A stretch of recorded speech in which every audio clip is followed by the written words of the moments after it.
Have you ever met someone whose calm felt louder than chaos? Someone whose silence spoke in ways words never could? Chosen one, that is you. You are the paradox peace has been waiting for. The still water that tames the storm.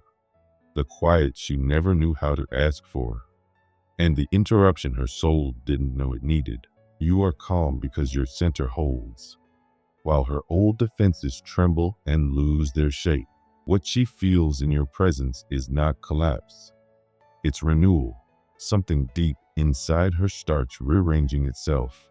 The walls that once protected her heart now look like scaffolds around a home that finally wants to breathe again. You are not wildfire. You are morning light. You don't destroy. You restore. Your energy doesn't crash through her world. It enters like dawn, slowly unveiling what was hidden, showing her that nothing truly alive needs to hide.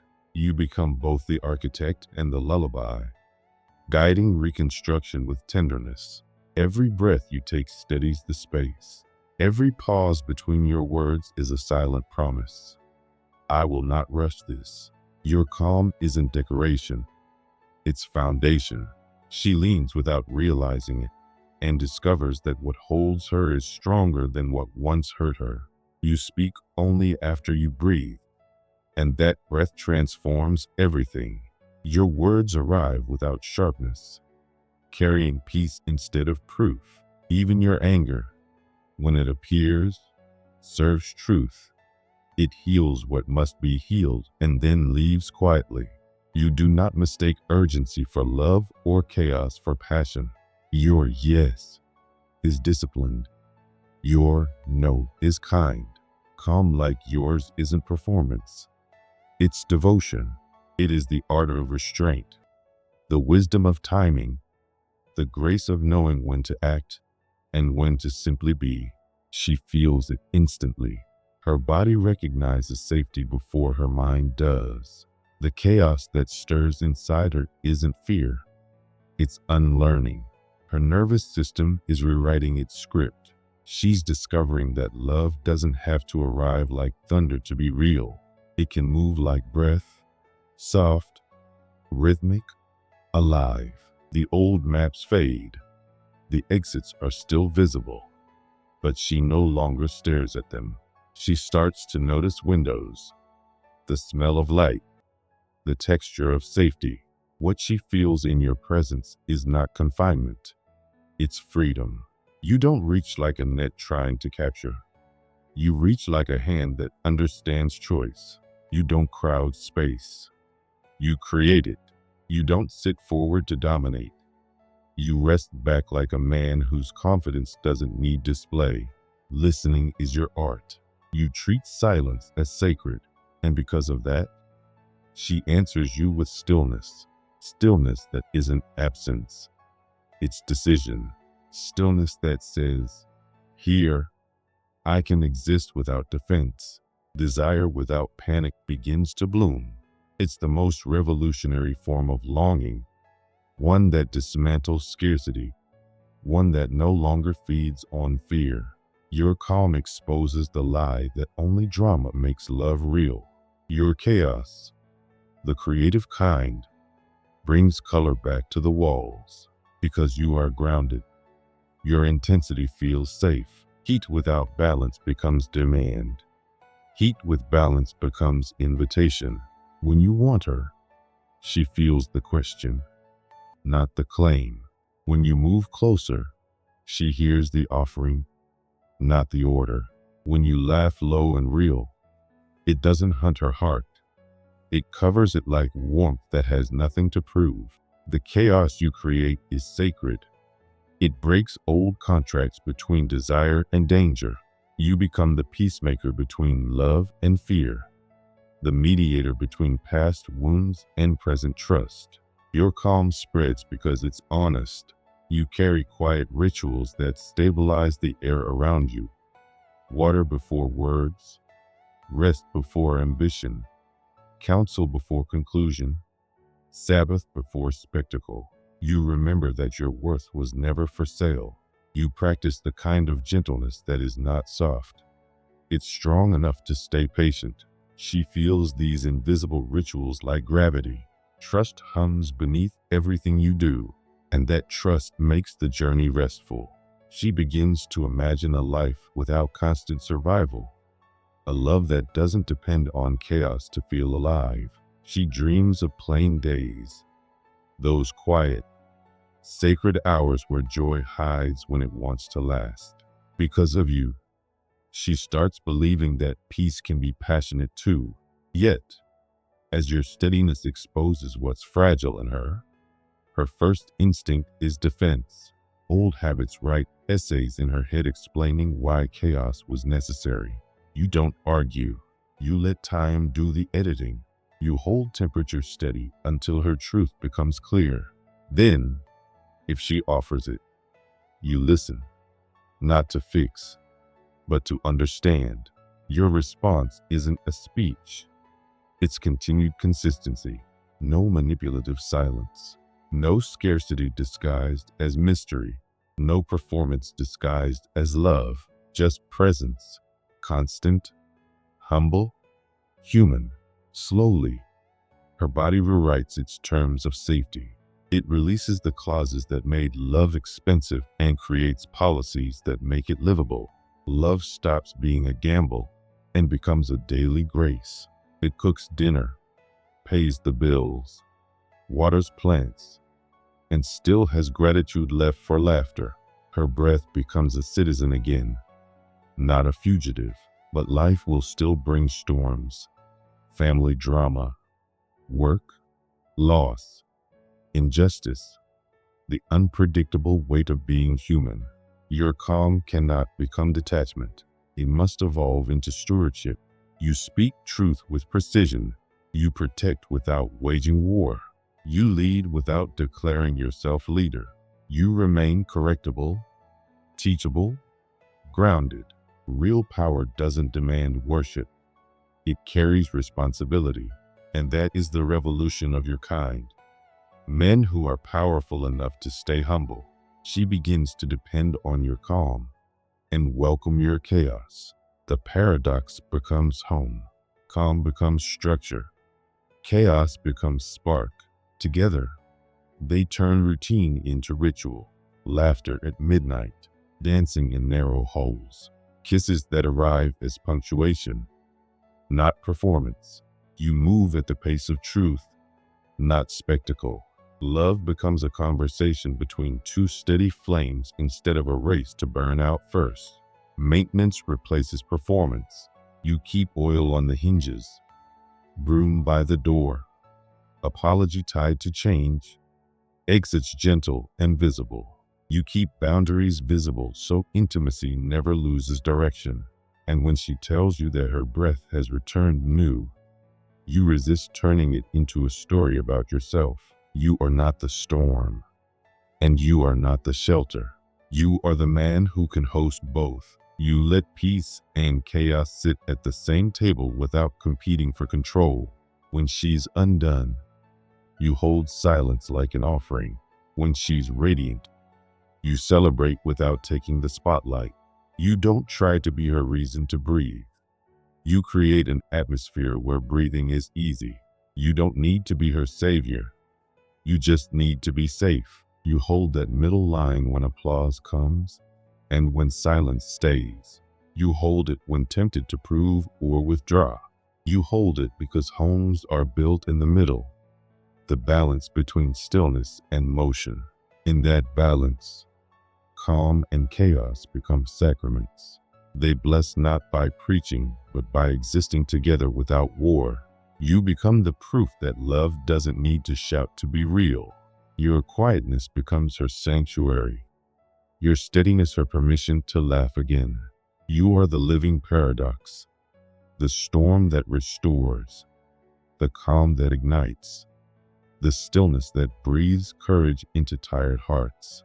Her body often recognizes you before her mind does.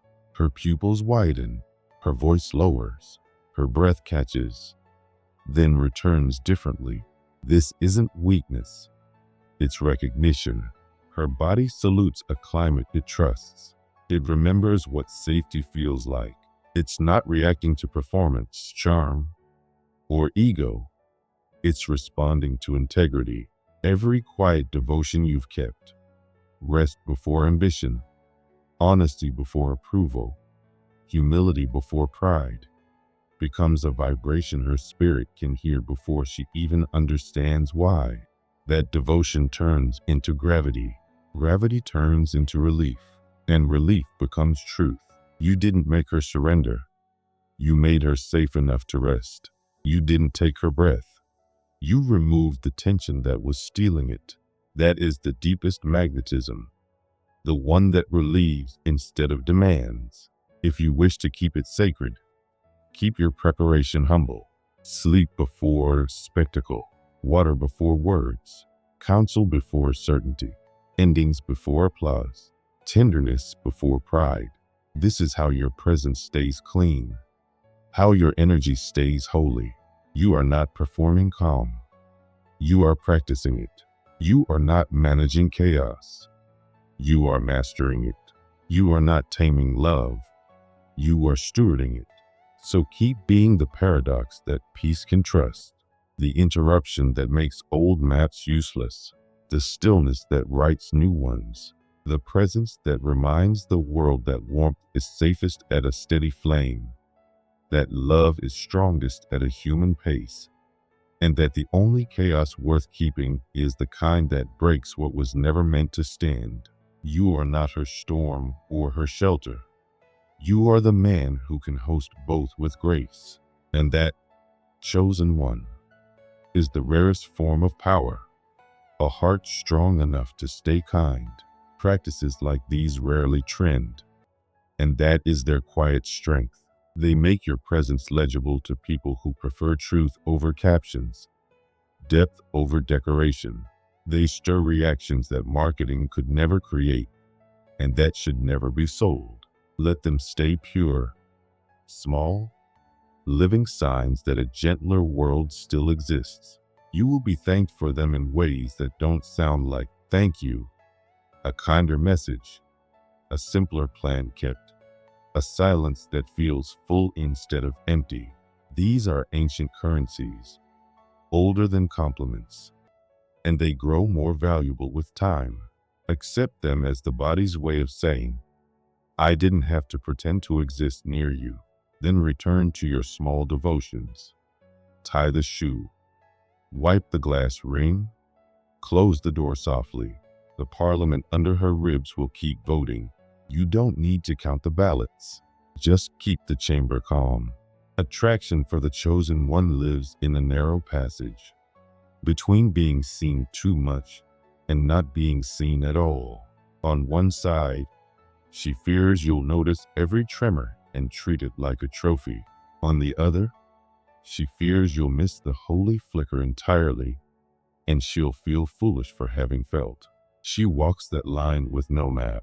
The air is thin there because dignity is doing sacred work, trying to let truth be seen without becoming a show, and privacy kept without becoming a prison. Your job is not to widen the door with words, but to make it trustworthy. Trustworthy doors are built with gentle attention. Notice like a gardener does, by stepping back so light can finish the work. Don't label her reaction. Don't turn it into proof of your worth. Let it change you first. Soften your tone. Steady your hands. And if you speak, use small sentences that protect her freedom. It's good to be here. We can keep this slow. I'm listening. These are doors you hold open without standing in the way. If you fail to notice, let your ignorance be merciful, not careless. Merciful ignorance keeps warmth alive without needing applause. It doesn't stop being kind because no one saw. That mercy teaches her that your goodness isn't tied to her reaction. She can feel freely without managing your ego. Fear loosens a little, and that little loosening matters, because fractions turn into trust. Beneath all of this hides an ancient question. Will my tenderness cost me? Chosen ones answer not with words, but with structure. with boundaries strong enough to be trusted and soft enough to approach, with attention that focuses without fastening, with humor that doesn't wound, with a no that closes gently enough for love to pass through later. When such structure holds, her twin fears of exposure and erasure can finally rest. You will still make mistakes. Noticing without reverence becomes intrusion. Not noticing becomes neglect. The repair is simple.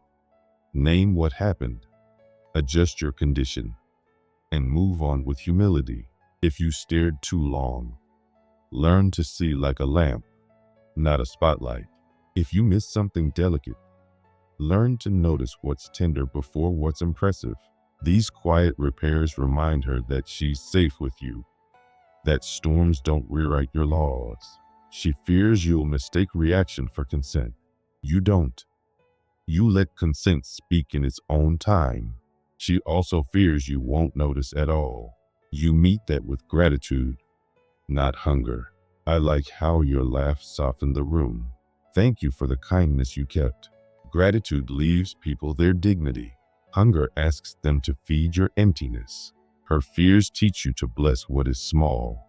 The exhale before honesty. The way she gives someone else the floor. Blessing is quiet gratitude that lets goodness breathe. Under blessing, fear unclenches. Breath returns. Time matters. You don't rush revelation to satisfy curiosity or delay it to build mystique. Move with the hour, not your ego. Sometimes silence is the kindest witness. Sometimes reflection is.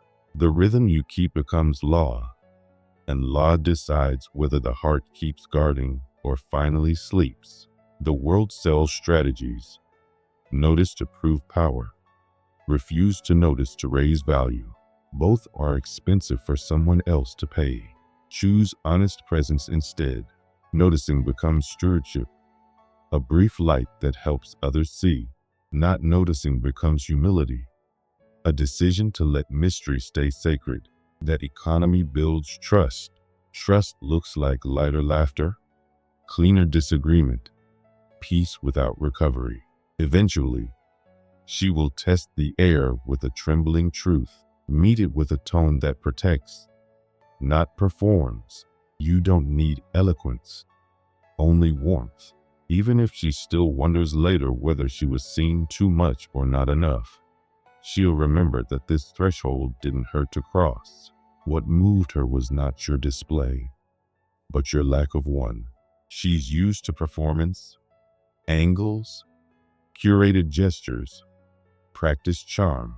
You arrived human, unpolished, doing the next honest thing at a rhythm the soul could rest in, because you didn't try to be the moment. The moment trusted you with itself. Breath leaves the body easiest when no one watches. That's why you didn't see it happen. And that's why it mattered. You didn't bend light toward yourself. You spoke simply. You smiled without marketing it. You let silence cool the air. And in that simplicity, her body recalibrated. Vigilance eased. Ease grew. The body keeps truer books than the mind. It noticed before she did. You didn't see your own miracle because you were busy with small honesty, saying a name with care, straightening a chair, ending while tenderness could still stand. These unphotogenic devotions don't collect applause. They collect trust, and enough trust changes the weather in a room. Weather doesn't perform. It simply makes life more possible. Had you tried to ride the moment, the air would have thickened. Performance would have charged interest on the gift, but you didn't. You let the gift remain pure.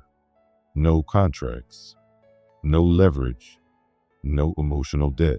She didn't surrender to you. She surrendered to the peace your presence made possible. You were its steward, and because stewardship is quiet, you missed your own glory. Good. That's how chosen ones keep holiness from turning into ego. They keep sweeping after the music ends. You'll hear about your effect later. Someone saying her tone softened when your name was spoken. Someone else noting her face changed like a room discovering a window. Take it as weather, not proof. The sky doesn't react to its forecasts. It just keeps its balance. Keep yours. Keep your no gentle. Keep your yes awake. Keep your laughter kind. Your strength lives not in performance, but in policy. Your interest won't twist into pressure. Your silence won't punish. Your apology won't audition for praise. And your leaving won't vandalize what was shared. She can't read those policies, but she can feel them. The cost of being human drops when you're near. That's why her breath skipped. Don't raise the price by turning peace into theater. The century runs on scarcity. Less clarity so you'll chase it. Less honesty so you'll crave it. But breath doesn't bargain. It only volunteers where mercy lives. You didn't take her breath. It offered itself. Volunteers return. Hostages escape. When a soul meets truth, the body pauses. She didn't yield to you. She yielded to the stillness you kept. You built that atmosphere without trying. And that's why it's sacred. To preserve it, keep feeding what made you quiet. Space between words and opinions so your voice stays soft. Rest so steadiness stays real. Friends who correct you gently. Time in your days where care can enter uninvited. These are invisible structures that hold everything up. You became someone breath could trust by remembering what breath needs. Space, warmth, right timing, no smoke. When breath trusts, it leads for a beat. And in that beat, truth enters the room. That's what flashed across her face. The hush that wasn't yours, but chose you anyway. You didn't author it. You held it. Hold more such rooms. Do it quietly.